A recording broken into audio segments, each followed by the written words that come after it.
Soma was an orphan who had already lost almost everyone close to him. After his parents passed away, he was raised by his grandfather, the only family he had left. Before his grandfather's death, the old man gave him one final piece of advice. He told Soma that life was painful when someone had no family to return to, and because of that, he wanted Soma to someday build a family of his own instead of spending the rest of his life alone. Those words stayed with Soma long after his grandfather passed away. From that day forward, he continued visiting his grandfather's grave, carrying a loneliness he could never fully escape. He had no idea that his quiet life was about to be taken from him completely. Far away in another world, a kingdom was sinking into crisis. Its economy was collapsing, its food supply was running out, and its people were desperate for a miracle. With no other solution left, the kingdom turned to an ancient ritual said to summon a legendary hero. Inside the kingdom's sacred plaza, the summoning ceremony began. Magical energy surged across the area as a massive seal spread through the ground, connecting two different worlds. At that exact moment, Soma was sitting quietly in a library, studying like normal, when a strange portal suddenly opened beneath him. Before he could understand what was happening, the portal pulled him in and dragged him into another world. Soma found himself suspended in the air, panicking as the magic carried him toward an unknown destination. A few moments later, the summoning seal completed its work, and he landed safely at the kingdom's summoning site. When Soma opened his eyes, he had no idea where he was or why he had been brought there. Before he could even process the situation, royal soldiers escorted him into the palace. The moment he entered the throne room, he was surrounded by a majestic scene unlike anything from his own world. The king immediately stood and thanked Soma for answering their call and coming to save the kingdom. But Soma was completely confused. From his point of view, he had not answered anything. He had been pulled from his world against his will and dropped into a strange kingdom without warning. Seeing Soma's reaction, the king tried to calm him down and began explaining the situation. He told Soma that this continent had once been peaceful and was home to many races, including humans, dwarves, elves, and half-dragons. For a long time, those races had lived together without major conflict. However, that peace ended when mysterious gates suddenly appeared across the land. Monsters poured out from those gates and began destroying everything in their path. The nations of the continent tried to unite against them, but the monsters were too powerful and too numerous. Over time, the demons and monsters took control of more than one-third of the continent, creating a terrifying territory known as the Demon Lord's Domain. Since then, the remaining kingdoms had been locked in a never-ending war for survival. After hearing this, Soma became frustrated and questioned what they expected from him. He could not understand why they thought one ordinary person from another world could solve a disaster that entire nations had failed to stop. At that moment, the Prime Minister stepped forward and explained the real reason Soma had been summoned. A powerful nation known as the Kingdom of Gran was leading the war effort against the demons. Since Gran carried the burden of direct battle, the other kingdoms were expected to provide money, supplies, and military support. Soma pointed out that if support was required, the kingdom should simply continue paying. But the Prime Minister admitted that this was impossible. Their economy had collapsed, food and resources were dangerously low, and they could no longer afford to support the war effort or even sustain their own people. Because of this, the kingdom had decided to use the solution written in its ancient records: summon a hero and send him to Gran in place of their financial support. Soma quickly realized how dangerous his situation was. When he asked what would happen to him after being sent to Gran, the king admitted that his fate would depend entirely on luck. That answer told Soma everything he needed to know. If he allowed them to send him away, there was a strong chance he would die or be used as a political bargaining chip. Soma then asked whether the kingdom planned to keep summoning heroes every few years to repeat the same solution. The Prime Minister explained that this was impossible because the last successful hero summoning had happened 500 years ago. That was the opening Soma needed. He argued that if summoning a hero was truly that rare, then throwing him away so easily made no sense. Instead of sending their only summoned hero into another kingdom's hands, they should use him to fix the root of the problem. He explained that the real solution was not to sacrifice one person, but to rebuild the kingdom's economy, restore its resources, and create a strong military capable of defending the nation. Soma spoke with confidence, saying that a true hero was not someone who simply fought monsters on the battlefield, but someone who could save an entire country from collapse. However, deep down, Soma was not making this argument because he wanted to become a savior. He was saying whatever he could to avoid being sent away to fight demons in a foreign land. A short time later, Soma sat in exhaustion, wondering how he had ended up in such a disastrous situation.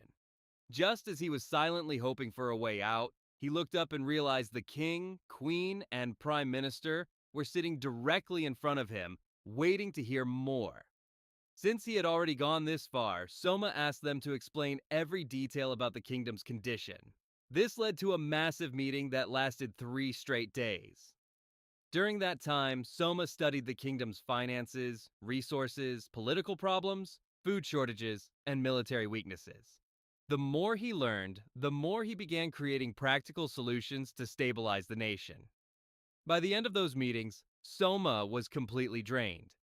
He stood in the royal hall surrounded by endless documents, barely able to process everything he had taken in. But just when he thought things could not become more overwhelming, the king made an announcement that shocked everyone. The king declared that he was abdicating the throne and handing the kingdom over to Soma. Soma froze in disbelief. He had only been trying to avoid being shipped off to another country, but somehow his survival plan had ended with him becoming king.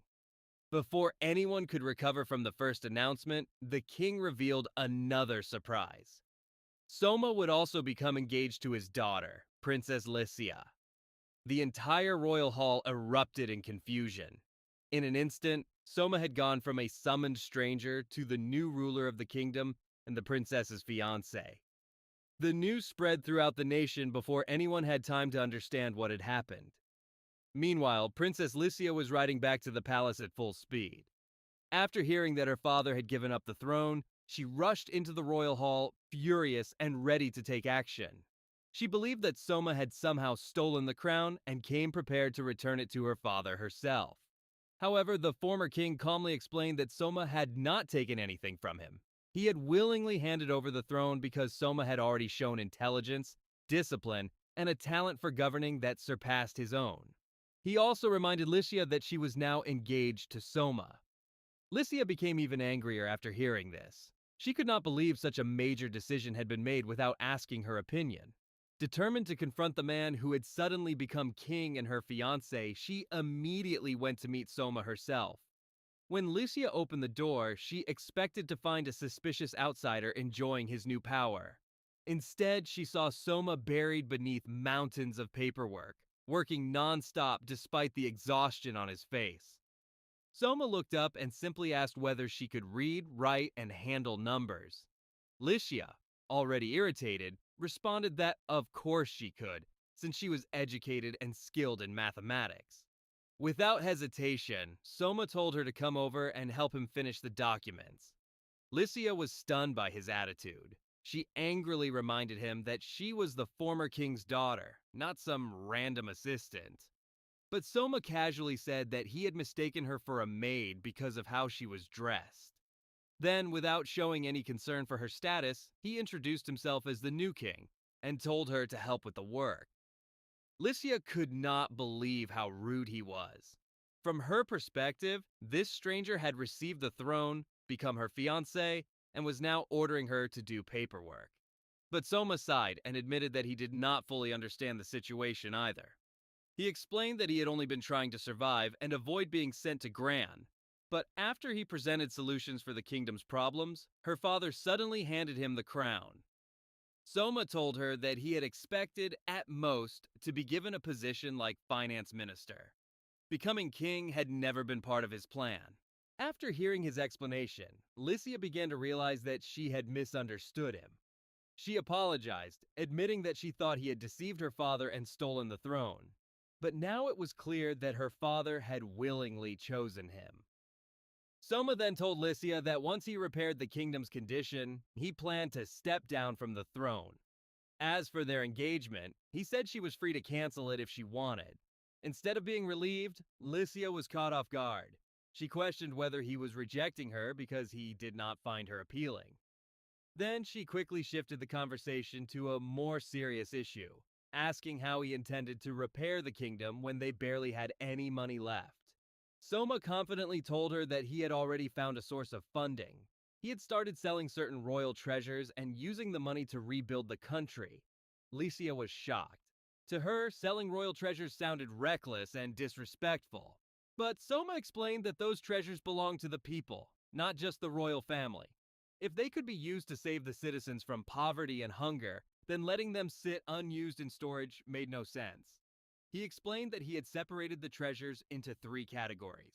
The first included historically important items tied to the kingdom's culture. The second included valuable objects with no real historical meaning. The third included magical tools and ancient weapons. Soma had only sold items from the second category. They were expensive, but they had no practical use for the kingdom. By selling them, he had raised a large amount of money without damaging the nation's history or military power. Lycia then asked whether he had sent the money to Gran. Soma said he had not. Since Gran would eventually demand support anyway, he planned to delay payment until the last possible moment while using the funds to strengthen the kingdom first. Soma was already planning to transform the nation from the inside out.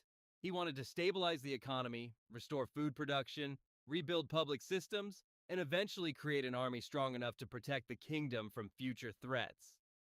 As Lycia listened to him, her view of Soma slowly began to change. The man she first believed was a fraud was starting to look like someone who might actually save the kingdom.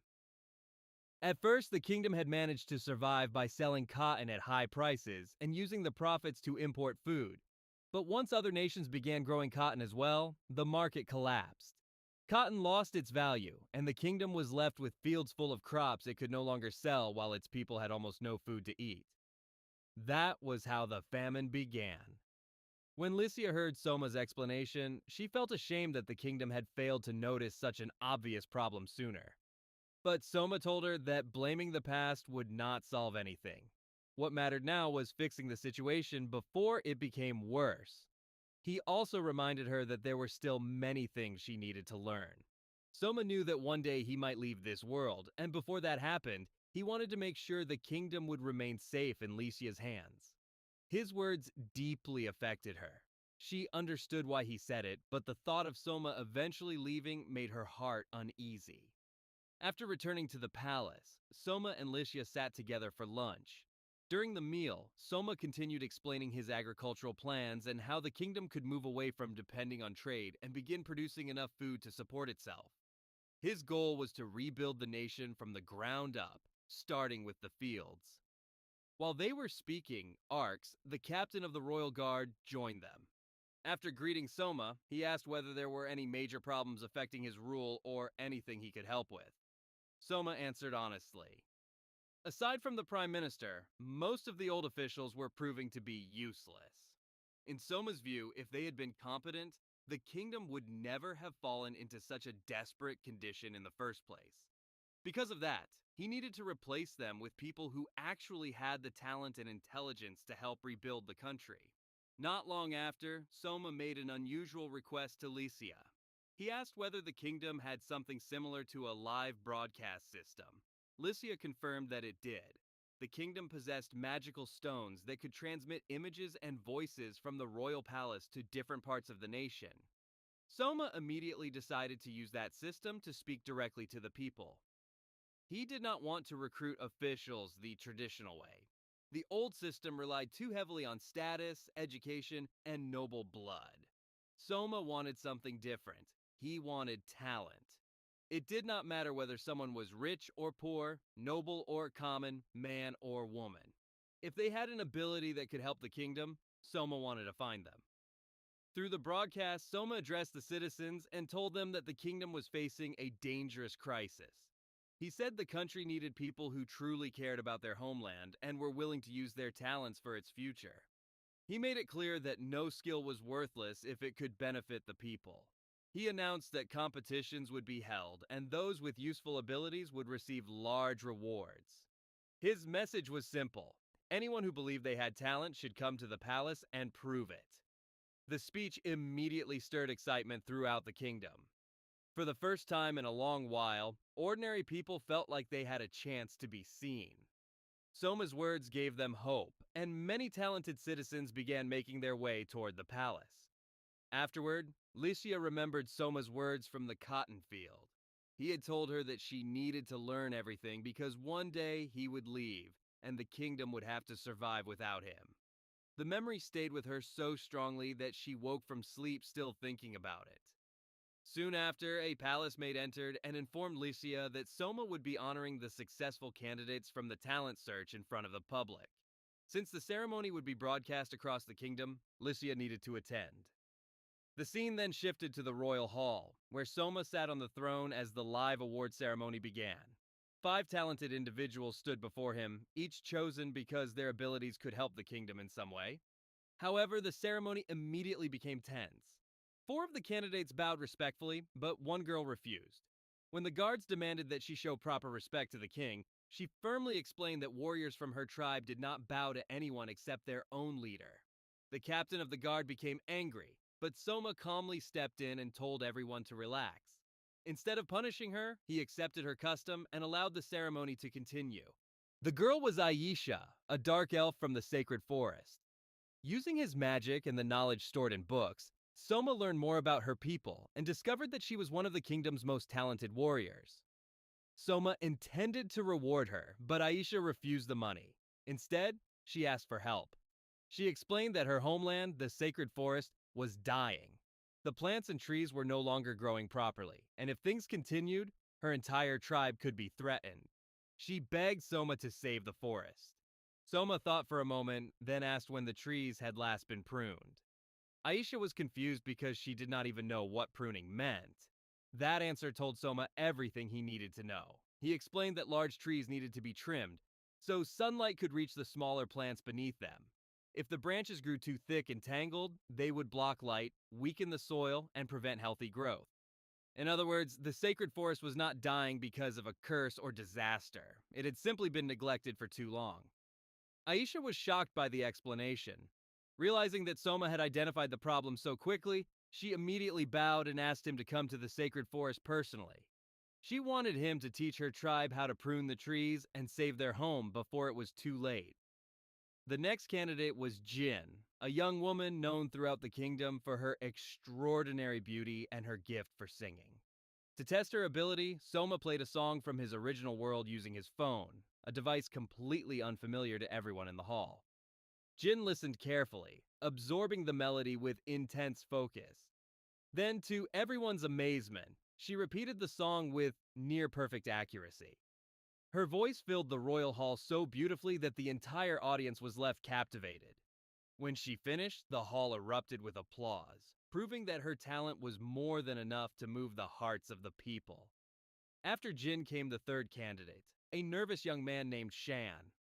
The moment he stepped forward, he tripped and fell flat on his face, making the situation awkward and slightly comical.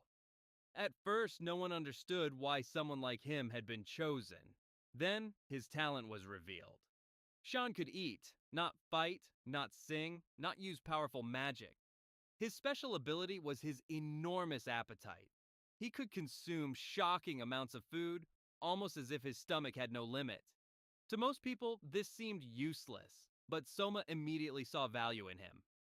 Instead of laughing, Soma approached Shan and shook his hand with excitement. He told him that his ability might help save the kingdom. Shan was overwhelmed by those words because he had been mocked for his appetite his entire life. The bullying had affected him so badly that he had even fallen into depression and lost weight. Soma encouraged him and made it clear that his talent was not something to be ashamed of. In Soma's eyes, Shan's ability could become a powerful tool for discovering new food sources and helping the kingdom survive its food crisis.